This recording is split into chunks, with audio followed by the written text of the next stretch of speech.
of the Next Gen podcast, where we're continuing to try to drive value to you and give you useful tips that you can take back to your business and help you more efficiently do employee benefits while driving down cost and increasing outcomes for your employees. So today I've got Will Woodside with me. He's with Acrisure, and we're going to do just kind of a brief overview of what stop loss insurance is, talk about some myths and some different things that you should know about stop loss, and really just try to give you some useful tips on how you can address stop loss needs with inside your business as you're thinking about your employee health plan.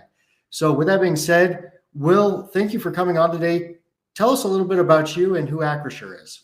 Yeah, absolutely. William Woodside. I've been a benefits consultant now for nearly 20 years, hyper focusing for the last 15 on self-funded plans, exclusively. And I work for Acrisure as a consultant for our alternative funding division.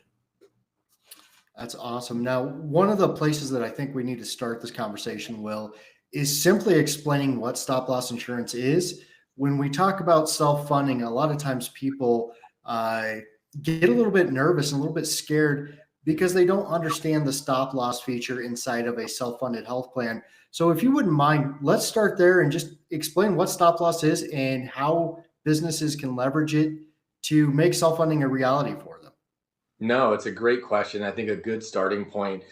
To your point, most employers, when they look at self-funding, right, they have concerns about exposure. They've got concerns about, expensive costs, and obviously the rising cost of healthcare is on the forefront of their minds as well. So, when you consider that and you look at self-funding, that is part of what I would say an employer has concern around. And stop loss specifically is a unique insurance that's reserved for these arrangements. And the primary reason for stop loss insurance is to keep the client safe. It indemnifies them against large loss. We as consultants, meet with our clients and determine their, appetite for risk and financial thresholds. And then we contain that risk in the self-funded environment. There's two portions to stop loss. One is the specific insurance and one is the aggregate insurance. And the specific insurance, importantly, protects the client against any known large claim at a specific dollar amount. So a deductible, if you will. The aggregate insurance provides coverage for all loss, below the deductible in totality for the life of the contract. No, absolutely. And one of my favorite examples is when we're thinking about stop loss, I like to translate it into looking at like an umbrella policy for your business or for your home and auto, where it's just that extra layer of insulation over the top that really is designed to protect you from these catastrophic losses. So starting with the smaller employers, a lot of times smaller employers feel like self-funding just isn't an option for them. But as you and I know, the options have gotten much broader over the years, giving these smaller and smaller employers the ability to leverage the power of self-funding. Let's talk specifically how they can use things like aggregate advances to make self-funding a reality for them. So, no, that's a great question, Nick. And, like I said, if you asked me that question, 10 years ago, the answer was different regarding what size employers should be self-funded versus 5 years ago and, current. The products have changed over time. It has everything to do with consultants like yourself continuing to challenge the market and drive those products to our smaller employer groups. Smaller employer groups are unique. I think that they have, genuine concern when it comes to risk and their appetite for risk. And we talked a little bit briefly about what stop loss insurance is, but there's some unique contract features to your point, like a monthly aggregate accommodation. A monthly aggregate accommodation assists, in budgeting and forecast what exposure would be for a client on a month-by-month basis. We know the specific insurance indemnifies them against catastrophic loss. The aggregate insurance indemnifies them against the maximum exposure loss, but a month-to-month, volatility in claims can be, undesirable for smaller employers. So monthly aggregate accommodation puts a limit on what that exposure, that spend would be on a monthly basis and helps them navigate that fluctuation in claims payment month over. No, absolutely. And here's a question that really, whether you're a small employer or you're a big employer, that it's really applicable to you. One of the things that I've seen over time is clients are a little bit hesitant when it comes to adjusting things like your specific deductible. Can you walk into a few things that people need to take into consideration? And the reason behind this question, Will, is that sometimes we see employers that maybe have their spec deductible set too low, and conversely, sometimes it's set too high. So, as employers are trying to figure out that perfect balance between where their spec deductible should be at, what are some things that they can look at to help them really establish the right level of risk for them? Yeah, no, it's a great question. I think you're spot on in that regard. There's many times I'll look at a self-funded plan and think immediately this deductible is way too high.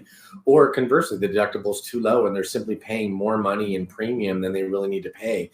And the beauty of self-funding is we can adjust that insurance policy to reflect the needs of the client and really use it to control costs, as far as fixed costs are concerned, and control exposures. So part of setting a deductible for an employer, that, let's say, that's currently self-funded, is really taking a look at their historical claims, their current large claims, and their emerging claims, and kind of calculating what their exposure would be, having that conversation with them and making recommendations specific to their deductible to either lower it or increase their deductible based on what their objectives are. So the fluidity in a self-funded plan is not simply at renewal. We do these types of assessments throughout the plan year and make those, make those recommendations leading into renewal. And then we sit down and we make informed decisions. And that, again, is one of the beauties of self-funding is we have this unique insight into a group's claim profile, and we can make adjustments accordingly, based on an anomaly year or based on growth, based on maybe a tighter financial year or just pulling more value out of the plan from a fixed cost perspective. No, absolutely. When it comes to things that we would call a point solution or different ways that employers can help drive down their cost, now, arguably, these are all while helping to deliver better benefits for their employees. Things like diabetic management programs, specialty carve-out programs. Walk through a little bit on how Stop Loss looks at these different point solutions, as far as providing some decrements or cost reductions for deploying these strategies. And just kind of walk into that topic a little bit, is there's so many different options to help reduce costs these days. Yeah, no, this is a big area of conversation. We have these discussions quite often. So, going back to, I'd say, the fluidity in claims pick for a self-funded employer or any employer for that matter. When you're fully insured, you don't have that unique line of sight, right? We're often very reactive to the renewal. And, we might sit down at renewal and find out we had premature twins 4 months ago, and that's having a big negative impact, and we were none the wiser, and that same, consideration carries when it comes to chronic conditions. So point solutions really are, I'd say, cost containment features that we can put in place for certain disease classifications, for specialty med spend, for emerging chronic illnesses. And they're very popular from both an employer perspective and a reinsurer perspective. The employee's selfish intent is twofold. One, they get to mitigate potential cost exposures, which there's always a first dollar cost to the employer up to the deductible, right? Second, most often than not, they can better patient outcomes. So the member experience is enhanced oftentimes through point solutions. Many of them are concierge, many of them are white glove, and it's not just your run of a mill going in to receive your infusion med that can now be delivered at home for a very significant cost reduction. But from a reinsurance perspective, reinsurers, really partner with the broker and the employer, and they really weight a group based on its ability to navigate and contain those costs. So if you have a consultant like yourself that's savvy as far as point solutions are concerned, know what's in the market and can bring it to the forefront when we identify, like we discussed about, quarterly reporting or monthly reporting, emerging risk, or to your point, diabetes management, then reinsurers are very receptive to that.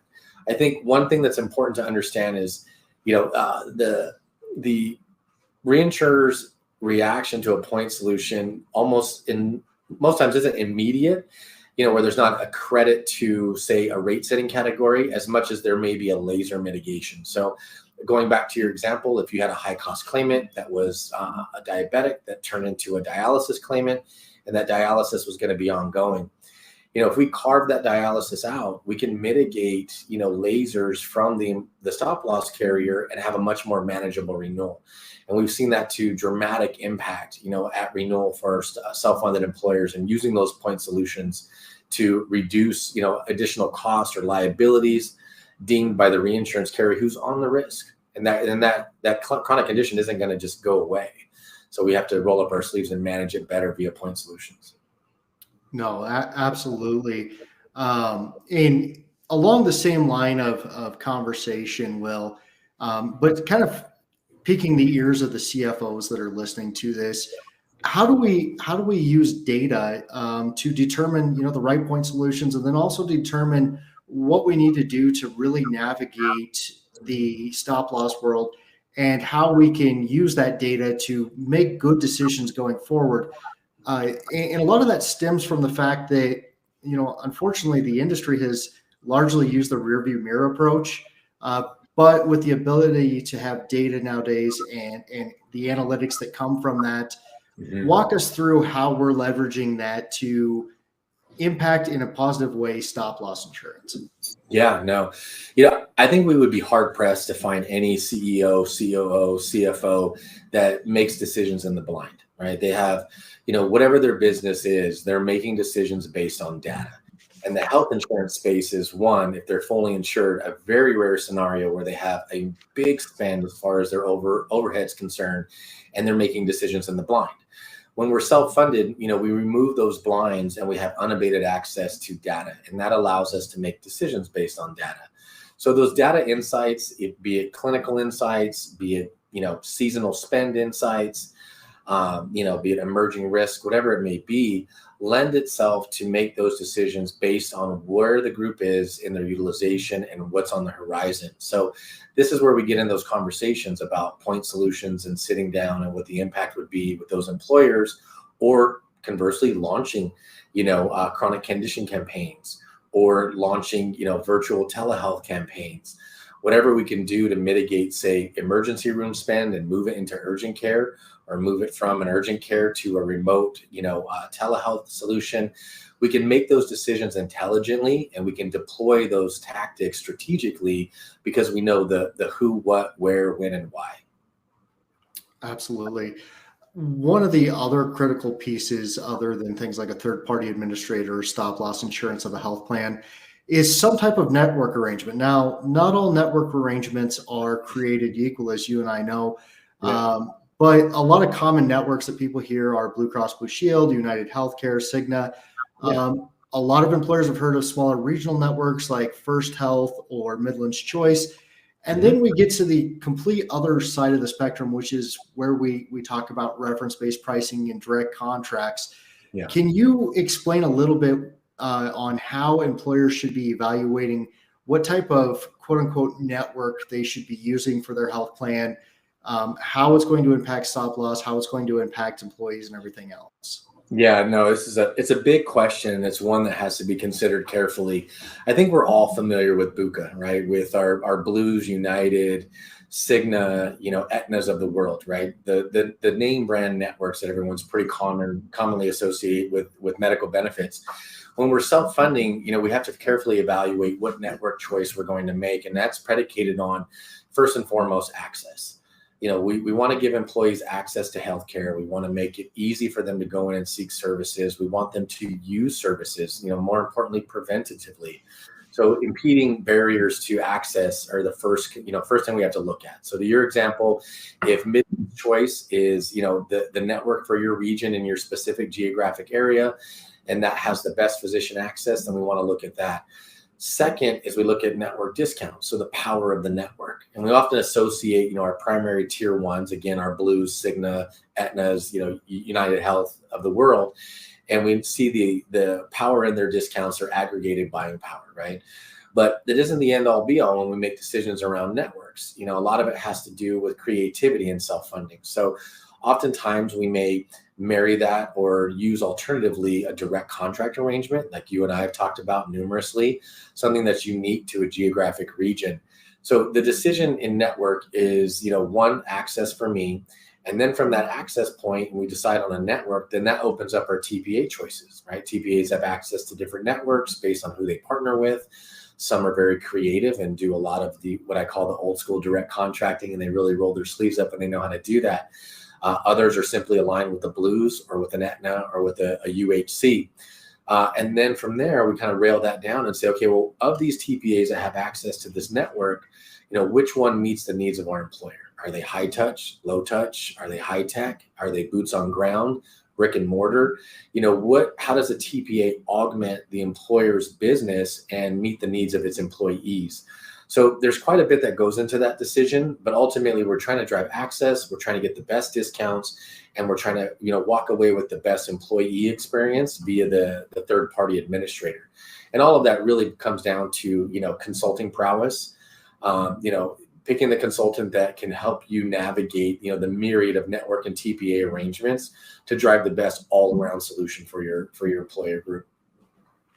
No, absolutely. And Will, it's no surprise to you, one of the biggest focuses that I have when I'm consulting with clients is quality. I think, with the Consolidated Appropriations Act of 2021 or the CAA, there's some fiduciary responsibility for employers. But I was at Rosetta Fest in Chicago with my Health Rosetta group a couple of weeks ago, and Leah Binder with the Leapfrog group had made a good point that part of the fiduciary responsibility of employers and plan administrators is helping to ensure that their employees are getting quality access to care, which was music to my ears because, these are people that we're talking about. These are, employers' people. They care about them deeply. So when we're looking at things like direct contracting and narrow networks, one of the things that we focus on is that high quality. So can you talk to, the fact that when we're seeking out high quality care, we see things like surgical complications, we see those risks go down, we see readmission rates go down. How does stop loss take into account when we're really focusing on driving our employees to high quality healthcare? What formulations can they put in place? Again, I understand this is sometimes 2 or 3 years down the road, but address that question for a second on how taking a proactive approach to quality is an important consideration. No, I think it's paramount when we look at especially facilities, right? But I would also say that it has everything to do with primary care. And we'll kind of talk about those maybe in 2 separate buckets. So from a facility perspective, outcomes, really drive cost. If we can move in, have a surgery completed, with no complications and have that employee back out, it's twofold. It reduces the amount of downtime for the employer. It increases their presenteeism and their production at work. But most importantly, it satisfies, that employees need to have that facility or that procedure done rather without any additional complications. And that means less cost. So when we're looking at, I'd say, facilities, hospital, outpatient surgery centers, things of that nature, it's important that, we're advising our employees, which ones have not better outcomes, but are better quality all around. So that way we know that they're getting the best possible care. We want to move them into facilities that, impact them positively and don't have a negative impact. Because to your point, stop loss carriers will look at regional hospitals or outpatient facilities. And if they find that your employee base is in an area that maybe has less than stellar, or they're accessing care in certain models that have less than desirable outcomes, you will see, to your point, down the line, an impact to your rating. But most importantly, you're going to see an immediate impact, just to your employee. And then the other side of that coin is provider groups. And how are your provider groups managing care? Are they really taking a vested interest in being preventative and in following up with those employees and ensuring that they're coming in for annual visits? Are they following up if blood work hasn't been drawn? Are they, requesting the appropriate tests and procedures to really isolate and get ahead of emerging risks for their employees? Chronic kidney disease is a really good example of this. A lot of times it's just the sleeping diagnosis that just goes unnoticed, right, through multiple years of physical exams and things of that nature. So having a really proactive physician group or a first-line provider is key in that approach as well. Absolutely. And I like to always share the example with employers that, we can afford the surgery we can't afford the readmission or the complications that come along with it. So quality needs to be one of the primary concerns. When you're establishing all the pieces of a health plan, quality needs to come first. Again, we're talking about human beings. We're talking about your employees, Right. who I know. I work with groups that love their employees. So super important thing. Will, as we're trying to wind this conversation down, Yeah. renewals are coming quickly and for 1/1, and I really want to give everyone a chance to take away something that they can look at inside their stop loss program today. And then also the second side of that question is, maybe we have some people that are currently fully insured and they're considering taking the self-funded approach. So kind of give a starting point on both scenarios of what people can look at from a stop loss perspective as they're evaluating their options for this next year. Yeah, market, right? Partner with a broker that has access to distribution where you can do a sweep of all self-funded stop loss carrier markets. I mean, that's important. Not that we want to, move business every year, but it certainly isn't a suicide pact. We want to make sure that we've got the appropriate, market rate. I think that this year we're seeing a hardening of the stop loss market by certain carriers. And we have some emerging carriers that are coming to market with very competitive quotes. Take all of that into consideration as you kind of plot that roadmap for what next year looks like, but also keep in mind that quality counts. Oftentimes, I think, it's a misconception when people treat stop loss like it's a commodity, and it really isn't. It should be a partnership, a long-term investment, and that comes both sides.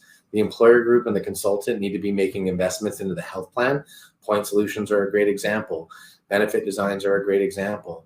Health campaigns are a great example. Driving risk from emergency rooms into urgent cares and things of that nature that kind of control that cost from a consultant employer perspective, provide that partnership. And conversely, that reinsurance carrier should be partnering with you year over, regardless if we have a bad claims year. If we've got a historically great program that runs, we're going to have bad years. It's going to happen, but if it's an anomaly year, we really shouldn't see a horrendous renewal impact from the carrier. And I would challenge that partnership through that renewal process to remind them that, the employer has been there in good years, and we need the reinsurance to be there in the years where we really need them. And that's what that insurance is for. For our fully insured groups, I think it's a fluid conversation throughout the year. I think it's very important to open up those lines of communications with your broker. And if your broker is not bringing that to you, then you might want to talk to a broker that will. And I'm not an advocate for moving business, but I'm an advocate for bringing employer groups the best possible arrangements that they can. There's a lot of products out there in this space. There's a lot that we can do, even in just evaluating risk. And if we do that and come back and determine that where you are is the best place for you to be based on your risk, cost, exposure, your company's objectives for the next 2 or 3 years, then we'll make that recommendation. But we should be doing marketing. We should look at products like yourself, where you and I chat regularly, right, about all these emerging products, and we vet them, we bounce them off of one another. It's a community for you and I and consultants like us that bring these to the forefront. So for our fully insured groups, I think you should take a look at it. Speak to your advisor or give Nick a call and have him speak to you about the options. And then just round out that marketing every year. The last thing I would say is lead time. Lead time is important. I often find myself in positions where a group will have a bad fully insured renewal, right? And it could be, a double-digit increase. For some employer groups, it could be a 5% increase. But most often it's a double-digit increase, and that drives them to look at self-funding. Self-funding isn't a solution in bad years as much as it's a conversation about risk and continually reevaluating that risk. There's lead time involved in this. A successful setup determines a successful outcome. So it's all about the employee experience. We've got to set the plan up right. We have to set the plan document, all the rules, everything that goes into building this out. And this is why employers should work with a consultant that understands this. But really, that 120-day lead time is implementation. The conversation should be happening in June, right, for a January 1. And then we keep that fluidity throughout those months as we draw closer to what our objective is, backing into open enrollment, taking a look at timetables and employee experience. All of these things matter outside of just the primary insurance, out of just setting the plan up. You want to look at it holistically and look at it year over. So that would be my biggest recommendations, I think, for, currently self-funded plans and plans that are fully insured that may be interested or looking or, want to make some recommendations, evaluations with their broker. I could not agree more with that, Will. And wrapping up this podcast today, one of the big things that I'm hoping to bring to you on these different pieces of a self-funded health plan, really, when we're talking about fully insured, the four pieces of a health plan are just all bundled in one. When we're talking self-funding, we're going out and we're finding the best of each category of those four categories. We're finding the best to fit you. And Will brings up such a great point that this shouldn't be a rushed decision. As a matter of fact, I like to tell people, really, we're going to sit down and we're going to build a 3 to 5 year strategy around your benefits. Will made a great comment about the fact that, we're going to have good years, we're going to have bad years. And it's taking that 3 to 5 year plan and having a strategy in place to make sure that we each year are maneuvering your plan to make sure that it's truly achieving your goals. So with that being said, thank you for tuning in today. I want to offer a big thank you to Will for taking time out of his day to speak with us. Really hope you have some takeaways from this. And with that being said, have a great rest of your day. Thank you, Nick, for having me. Absolutely.